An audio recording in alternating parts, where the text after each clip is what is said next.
नमस्कार, exams questions के free video series में आपका स्वागत है। इस सीरीज में उत्तर प्रदेश पीसीएस के पिछले 30 वर्षों में पूछे गए प्रश्नों का टॉपिक वाइज एनालिसिस प्रस्तुत किया जाता है। आज के वीडियो में यूपी पीसीएस द्वारा 1999 के प्रीलिम एग्जाम में पूछे गए मॉडर्न हिस्ट्री ऑफ इंडिया यानी आधुनिक भारत के इतिहास के सभी प्रश्नों का डिटेल्ड एनालिसिस प्रस्तुत किया जाएगा। चलिए शुरू करते हैं। क्वेश्चन नंबर 1, ब्रह्म समाज का सिद्धांत किस पर आधारित है? जिसके विकल्प हैं पहला नास्तिकता पर, दूसरा अद्वैतवाद पर, तीसरा एक देववाद पर, चौथा बहुदेववाद पर। जिसका सही जवाब है तीसरा एक देववाद पर। ब्रह्म समाज का सिद्धांत एक देववाद पर आधारित है। आधुनिक भारत के पिता भारतीय राष्ट्रवाद के जनक राजा राम मोहन राय ने 20 अगस्त 1828 में ब्रह्म समाज की स्थापना की, जिसका उद्देश्य मूर्ति पूजा, अवतारवाद, बहुदेववाद तथा पुरोहितवाद का खंडन करके हिंदू धर्म को बुराइयों से दूर करना था। राजा राम मोहन राय ने 1809 में फारसी भाषा में तोफ़ाकुल मुआहुद्दीन अर्थात एकेश्वरवादियों का उपहार नामक पुस्तक की रचना की थी। अगला प्रश्न, निम्नलिखित में से किसने सांप्रदायिक अधिनिर्णय घोषित किया? जिसके विकल्प हैं पहला रैमजे मैकडोनाल्ड, दूसरा स्टैनले बाल्डविन, तीसरा नेविल चैम्बरलेन, चौथा विंस्टन चर्चिल। जिसका सही जवाब है पहला रैमजे मैकडोनाल्ड।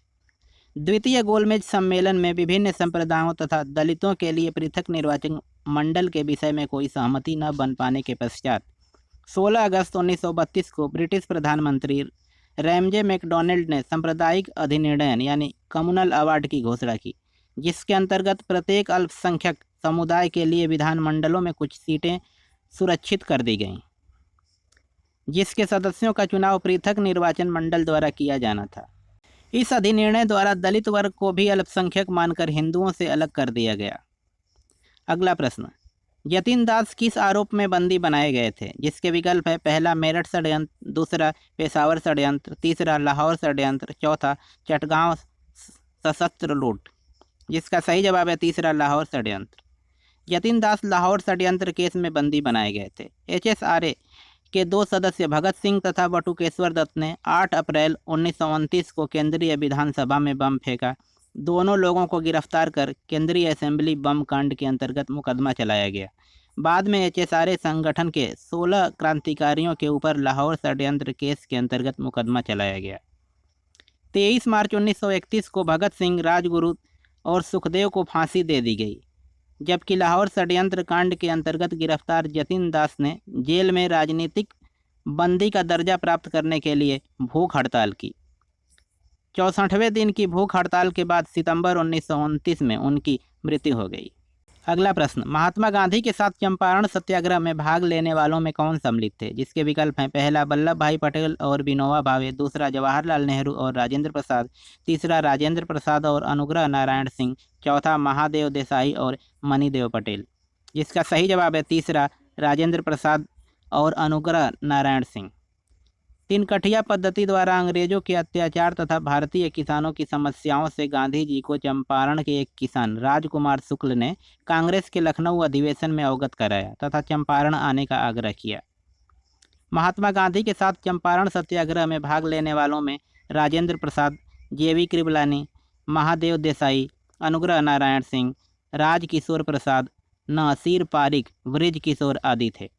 जबकि NG रंगा ने महात्मा गांधी के चंपारण सत्याग्रह का विरोध किया था। विदित है कि चंपारण सत्याग्रह के कुशल नेतृत्व से प्रभावित होकर रविंद्रनाथ टैगोर ने गांधी जी को महात्मा की उपाधि दी थी। अगला प्रश्न, निम्न में से किसने असहयोग आंदोलन के दौरान अपनी वकालत छोड़ दी थी? जिसके विकल्प हैं पहला महात्मा गांधी ने, दूसरा मदन मोहन मालवीय ने, तीसरा तेज बहादुर सप्रू ने, चौथा चित्तरंजन दास ने। जिसका सही जवाब है चौथा चित्तरंजन दास ने। असहयोग आंदोलन 1920 से 1922 तक महात्मा गांधी के नेतृत्व में हुआ था। इस आंदोलन के दौरान राजेंद्र प्रसाद, मोतीलाल नेहरू, जवाहरलाल नेहरू, वल्लभ भाई पटेल, विट्ठल भाई पटेल आदि नेताओं ने अपनी वकालत छोड़ दी थी। अगला प्रश्न, भारतीय राष्ट्रीय कांग्रेस के 1905 के बनारस अधिवेशन का अध्यक्ष कौन था? जिसके विकल्प हैं पहला सुरेंद्र नाथ बनर्जी, दूसरा फिरोज शाह मेहता, तीसरा गोपाल कृष्ण गोखले, चौथा डिंसा वाचा। जिसका सही जवाब है तीसरा गोपाल कृष्ण गोखले। भारतीय राष्ट्रीय कांग्रेस के 1905 के बनारस अधिवेशन की अध्यक्षता गोपाल कृष्ण गोखले ने की थी। इस अधिवेशन में गोखले को विपक्ष के नेता की उपाधि दी गई। अगला प्रश्न, अखिल भारतीय राष्ट्रीय कांग्रेस की प्रथम महिला अध्यक्ष कौन थी? जिसके विकल्प हैं, पहला नलिनी सेनगुप्त, दूसरा सरोजिनी नायडू, तीसरा एनी बेसेंट, चौथा कादिम्बिनी बोस। जिसका सही जवाब है तीसरा, एनी बेसेंट। अखिल भारतीय राष्ट्रीय कांग्रेस की प्रथम महिला अध्यक्ष एनी बेसेंट थी। इन्होंने 1917 के कलकत्ता अधिवेशन में कांग्रेस की अध्यक्षता की थी, जबकि भारतीय राष्ट्रीय कांग्रेस की प्रथम भारतीय महिला अध्यक्ष सरोजिनी नायडू थीं।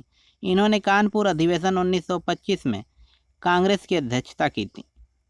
इन दो महिलाओं के अलावा 1933 में कलकत्ता अधिवेशन की अध्यक्षता नलिनी सेनगुप्त ने की थी। अगला प्रश्न, सूची 1 को सूची 2 से मिलाइए। नीचे दिए गए कूटों का प्रयोग कर सही उत्तर चुनिए। सूची 1 समाचार पत्र, हिंदू, सुधारक, वॉइस ऑफ इंडिया, बंगाली। सूची 2 संपादक, दादा भाई नौरोजी, जी.के. तिलक, जी. सुब्रमण्यम अय्यर, S.N. बनर्जी। जिसका सही मिलान इस प्रकार है, हिंदू जी. सुब्रमण्यम अय्यर, सुधारक Gopal Krishna Gokhale, voice of India दादा भाई नौरोजी, बंगाली S.N. बनर्जी। अगला प्रश्न, भूख हड़ताल से जेल में किस स्वतंत्रता सेनानी की मृत्यु हुई थी? जिसके विकल्प हैं, पहला भगत सिंह, दूसरा बिपिन चंद्र पाल, तीसरा जतिन दास, चौथा S.C. बोस। जिसका सही जवाब है तीसरा, जतिन दास। जतिन दास लाहौर षड्यंत्र केस के तहत गिरफ्तार किए गए थे। इन्होंने जेल में राजनीतिक बंदी का दर्जा प्राप्त करने के लिए भूख हड़ताल किया। 64 दिन के भूख हड़ताल के पश्चात सितंबर 1929 में इस स्वतंत्रता सेनानी का देहांत हो गया। अगला प्रश्न, कथन ए, ब्रिटेन ने 1947 में भारत को आज़ाद कर दिया। कारण आर, ब्रिटेन दूसरे विश्व युद्ध में दुर्बल हो गया था। जिसके विकल्प हैं, पहला ए, आर दोनों सही है, आर ए की सही व्याख्या करता है। दूसरा, ए और आर दोनों सही हैं परंतु आर ए की सही व्याख्या नहीं करता है। तीसरा, ए सही है परंतु आर गलत है। चौथा, ए गलत है परंतु आर सही है। जिसका सही जवाब है दूसरा, ए और आर दोनों सही है परंतु आर ए की सही व्याख्या नहीं है। भारत को आज़ाद कराने में भारतीय स्वतंत्रता सेनानियों ने अथक प्रयास किया था। द्वितीय विश्व युद्ध में ब्रिटेन का कमज़ोर होना आज़ादी के लिए मात्र एक सहायक या गौड़ कारण सिद्ध हुआ, जबकि मुख्य कारण स्वतंत्रता सेनानियों का अथक प्रयास था। अगला प्रश्न, पागलपंथी विद्रोह वस्तुतः एक विद्रोह था। पहला भीलों का, दूसरा भारों का, तीसरा गोंडों का, चौथा कोलियों का। जिसका सही जवाब है दूसरा, भारों का। पागलपंथ एक अर्ध धार्मिक संप्रदाय था जिसे उत्तरी बंगाल के करम शाह ने चलाया था। करम शाह का पुत्र टीपू धार्मिक एवं राजनैतिक उद्देश्यों की पूर्ति हेतु जमींदारों द्वारा मजदूरों पर किए गए अत्याचारों के विरुद्ध विद्रोह कर दिया। उसने शेरपुर पर अधिकार कर लिया। विद्रोहियों ने गारों की पहाड़ियों तक विद्रोह किया। यह क्षेत्र 1840 से 1850 तक उपद्रवग्रस्त बना रहा। अगला प्रश्न, निम्नलिखित में से कौन फराजी विद्रोह का नेता था? जिसके विकल्प हैं, पहला आगा मोहम्मद रजा, दूसरा दद्दू मियाँ, तीसरा शमशेर गाजी, चौथा वजीर अली। जिसका सही जवाब है दूसरा, दद्दू मियाँ। फराजी लोग बंगाल के फरीदपुर के वासी हाजी शरीयतुल्लाह द्वारा चलाए गए संप्रदाय के अनुयायी थे। ये लोग अनेक धार्मिक, सामाजिक तथा राजनीतिक आमूल परिवर्तनों का प्रतिपादन करते थे। शरीयतुल्लाह के पुत्र दद्दू मियाँ ने बंगाल से अंग्रेजों को बाहर निकालने की योजना बनाई। यह संप्रदाय भी जमींदारों द्वारा अपने मजदूरों पर अत्याचार के विरोध में था। फराजी उपद्रव 1838 से 1857 तक चलता रहा तथा अंत में इस संप्रदाय के अनुयायी बहाबी दल में सम्मिलित हो गए। अगला प्रश्न, निम्नलिखित में से कौन सा स्थान गडकरी विद्रोह का केंद्र था? जिसके विकल्प हैं, पहला बिहार शरीफ, दूसरा कोल्हापुर, तीसरा सूरत, चौथा सिलाहट। जिसका सही जवाब है दूसरा, कोल्हापुर। गडकरी लोग मराठा किले में कार्य करने वाले आनुवांशिक सैनिक जाति के थे। जब मराठा सेना से इनकी छटनी कर दी गई तब इन्होंने विद्रोह कर दिया। 1844 में हुए इस विद्रोह का केंद्र कोल्हापुर था तथा विद्रोहियों ने समनगढ़ तथा भूदरगढ़ के दुर्ग जीत लिए। इस विद्रोह को अंग्रेजों द्वारा दबा दिया गया। इसी क्वेश्चन के साथ इस साल पूछे गए मॉडर्न हिस्ट्री के प्रश्न समाप्त हुए। इसका PDF डाउनलोड करने के लिए आप एग्ज़ाम्स क्वेश्चंस के टेलीग्राम चैनल को ज्वाइन कर सकते हैं, जिसका लिंक डिस्क्रिप्शन बॉक्स में दिया गया है। धन्यवाद।